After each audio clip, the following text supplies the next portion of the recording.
Think back to the last time you fell hard for someone. Really think about it. The anxious waiting for their text. The way your whole mood shifted depending on whether they responded warmly or went cold. The mental gymnastics you did to explain away their distance. Now ask yourself honestly, was that the first time you felt that way? Or does something about that pattern feel strangely familiar? If you have ever found yourself drawn, again and again, to people who cannot seem to fully choose you, people who are emotionally unavailable, inconsistent, or simply not as invested as you are, I want you to know this is not bad luck, and it is not a flaw in your character. It is a pattern, and patterns have roots. Today, we are going to trace those roots all the way back to where they started, because until you understand why you keep choosing the people who cannot love you back, the cycle will keep repeating. Not because you are broken, but because your nervous system has been following a map it drew a very long time ago.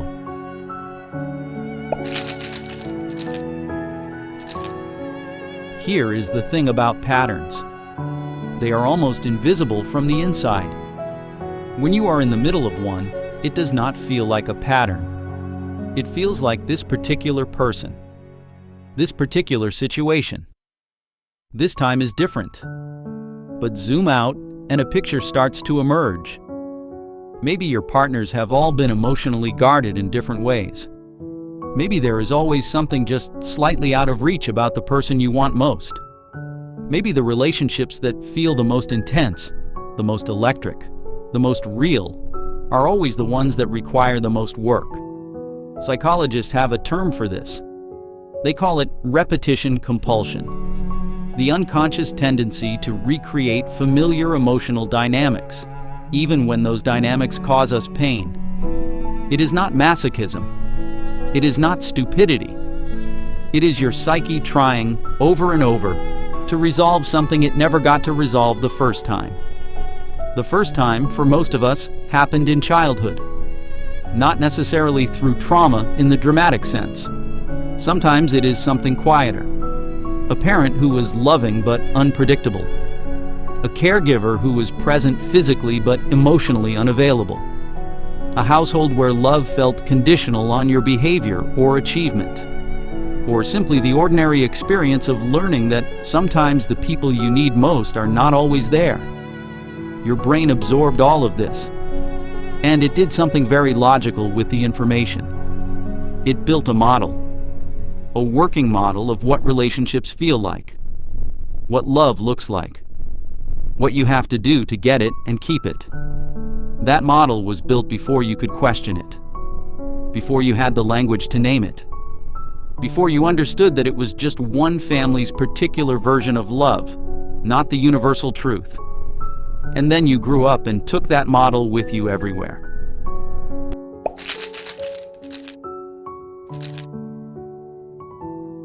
In the 1960s and 70s, a British psychologist named John Bowlby developed what he called attachment theory.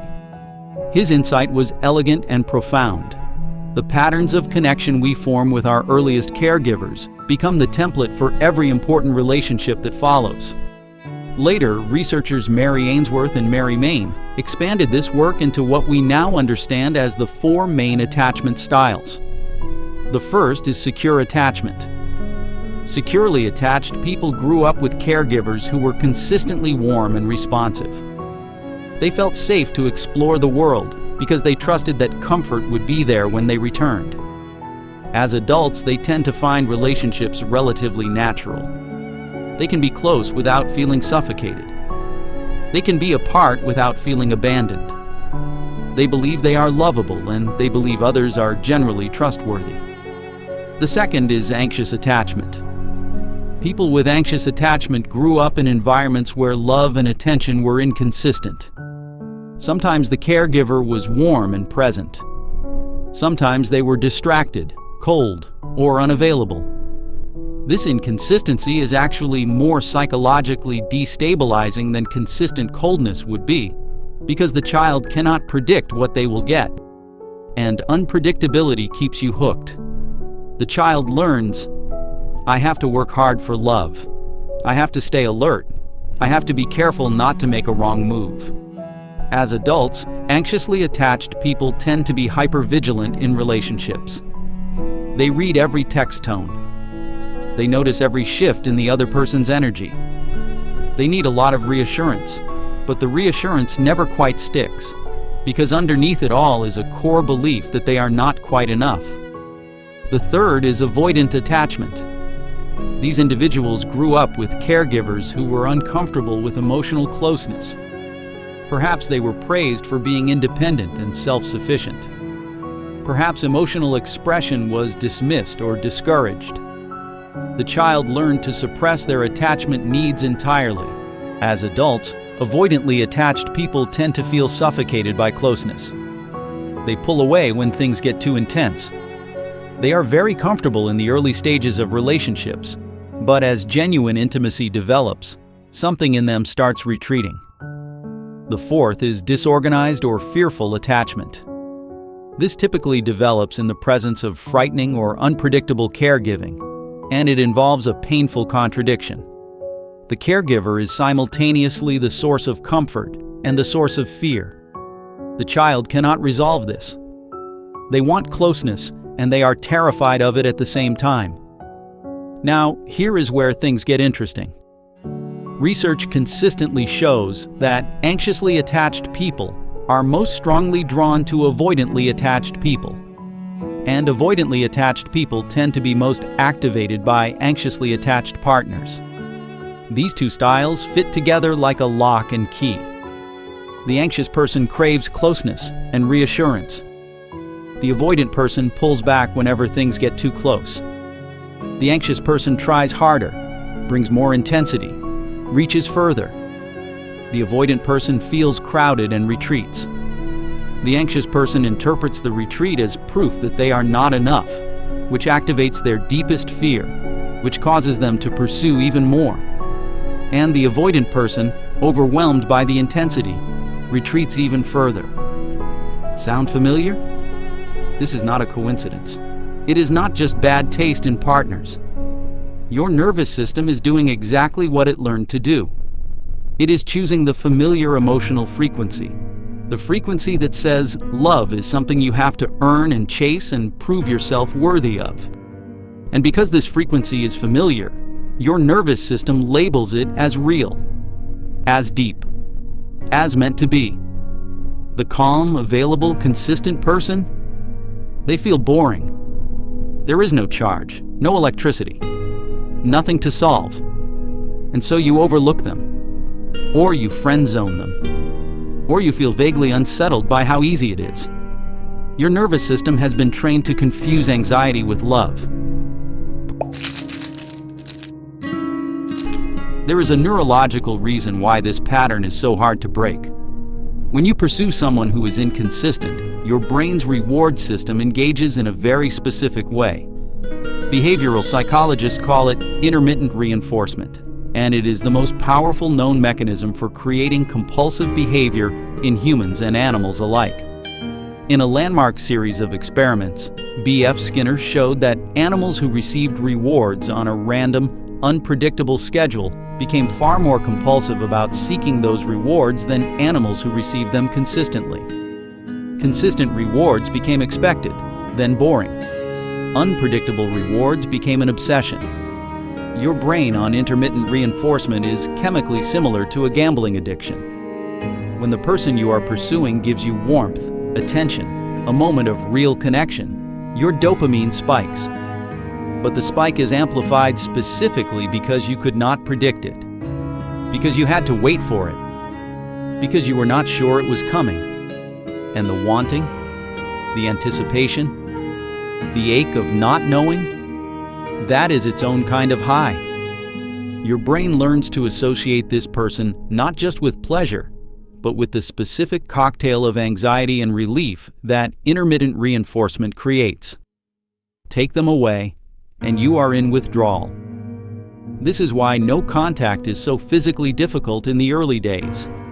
You are not just missing a person. You are detoxing from a neurochemical cycle your brain has become dependent on. And this is also why, if you have a history of anxious attachment, you may have noticed that relationships which start calmly, where someone is simply kind and present from the beginning, often do not produce that same intensity of feeling. The dopamine is not cycling the same way. There is no hit to chase. Which brings us to a deeply uncomfortable truth. What we often describe as chemistry is sometimes just trauma recognition. The electricity you feel for someone who is hard to get may not be the universe telling you they are your person. It may be your nervous system saying, "This feels like home," even if home was not a particularly safe place.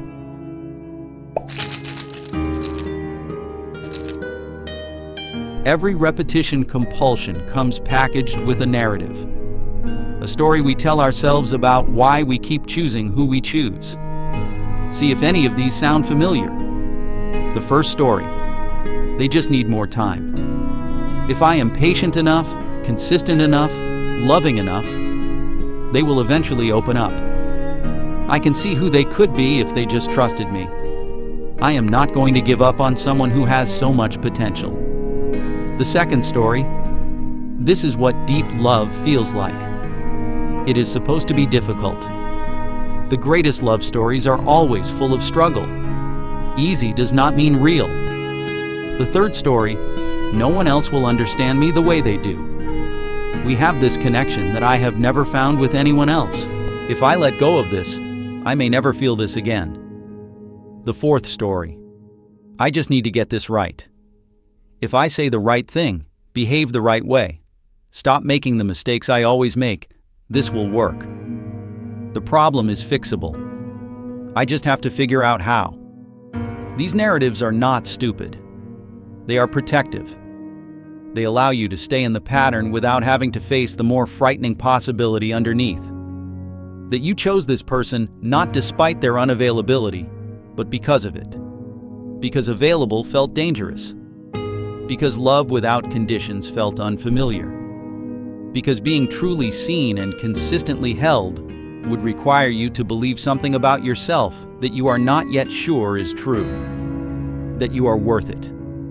Without performance. Without conditions. Without having to earn every single drop.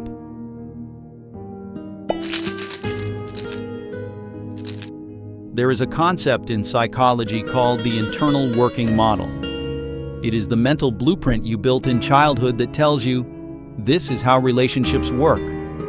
This is what I have to do. This is what I can expect. Most of us carry internal working models that include at least some version of the following beliefs, usually operating entirely below conscious awareness. Love has to be earned. Being needy is dangerous. If they really knew me, they would leave. I have to maintain a certain performance to be accepted. Something fundamental about me is not enough. Safe love is boring love. Intensity means real. Calm means shallow. These are not opinions you chose. They are conclusions your nervous system reached when you were too young to evaluate evidence critically. They have been running in the background of every relationship you have ever had. And here is the painful part. These beliefs are self-fulfilling. Because if you believe, somewhere underneath everything, that you are not quite enough, you will unconsciously gravitate toward situations that confirm it. Not because you want to suffer. Because confirmation, even painful confirmation, feels like familiar ground. And familiar ground feels safe to a nervous system, even when it is anything but. Changing this requires more than telling yourself to make better choices. You cannot think your way out of a pattern that lives in your nervous system. You have to work at a different level. So what does it take to actually break this cycle? Not just intellectually understand it, but genuinely shift the pattern at the level it was formed. The first step is recognition without shame. Start noticing, with genuine curiosity rather than self-criticism, when the familiar feeling activates. When you feel that electric pull towards someone who is slightly out of reach, or when you notice the urge to pursue harder as someone starts to withdraw. Do not judge the pull. Just notice it. Name it. Say to yourself, here is that feeling again. I know what this is. Recognition does not automatically change the behavior, but it creates a tiny pause between the impulse and the action. And in that pause, choice becomes possible. The second step is tolerating the discomfort of the unfamiliar. Healing anxious attachment often means learning to sit with the discomfort of something that feels too easy, too calm, too available. Your nervous system will call this boring. It will call it lacking chemistry. It will manufacture doubts and reasons to leave. What you need to develop is the capacity to ask, is this calm actually boring, or does it just feel unfamiliar? Is this person actually less interesting, or am I just not being activated by the particular anxiety I am used to confusing with love? The third step is reparenting your own nervous system. This sounds abstract, but it has very concrete expressions. It means responding to your own emotional needs with the consistency you never got. When you are anxious, instead of reaching for your phone to seek reassurance from the person triggering the anxiety, you pause and ask, what does this feeling actually need right now? What would it feel like to give that to myself? Therapy, particularly attachment-focused therapy, or EMDR for those with more significant early wounds, can be genuinely transformative here. Not because a therapist will fix you, but because a consistent, warm, boundaried therapeutic relationship gives your nervous system a new experience of what trustworthy connection actually feels like. And experience, not insight alone, is what rewires a nervous system. The fourth step is building a relationship with your own company. One of the reasons we rush into relationships and tolerate relationships that do not truly serve us is that being alone feels intolerable. If you are anxiously attached, solitude is uncomfortable because it puts you alone with the self-critical voice that your nervous system has been running from by staying preoccupied with someone else. Developing a genuine capacity for solitude, not just tolerating being alone but actually enjoying your own company, changes your relationship to relationships. You stop entering them from a place of scarcity and start entering them from a place of choice. The question stops being, will they stay? And starts being, do I actually want them to? The fifth step is grieving the original wound. Somewhere underneath all the adult relationship drama is a younger version of you who needed something they did not fully get. Not necessarily because their caregivers were bad people, often because their caregivers were doing the best they could with their own unexamined wounds.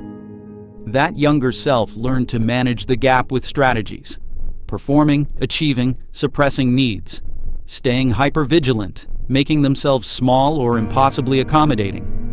Those strategies worked then. They kept you connected enough to survive. But they are not serving you now. Part of the work is sitting with the sadness of that, the grief of it. Not to stay there indefinitely, but to acknowledge what happened rather than continuing to run from it into relationships that recreate the original dynamic. Feeling it fully rather than reenacting it is what allows it to begin to move. Here is what I want you to take with you. The reason you keep falling for people who cannot love you back is not a character flaw. It is not a sign that you are destined for painful relationships. It is not proof that you are too much, or not enough, or fundamentally unlovable. It is a map that was drawn before you were old enough to draw it yourself. And like any map, it can be updated when you discover it no longer reflects the territory.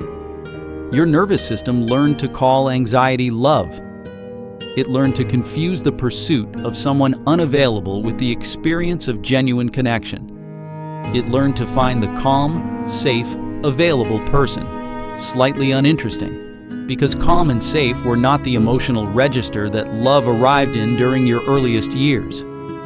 But what was learned can be unlearned. Not perfectly, not all at once, not without sitting in some real discomfort, but gradually with each moment of recognition, each choice to pause before repeating the old pattern. each experience of something more genuinely nourishing, the map begins to change. You do not need to be completely healed to deserve good love.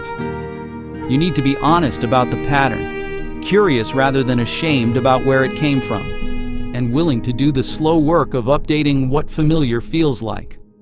The relationship you are really looking for is not with someone who makes your nervous system race with anxiety and relief. It is with the part of yourself that has been waiting, quietly, for you to come back to it. That part of you is still there. It has always been there. And it is more worth pursuing than anyone you have ever chased. If any of this resonated with you today, please share it with someone who needs to hear it. Subscribe if you want to continue this conversation, and I will see you in the next one.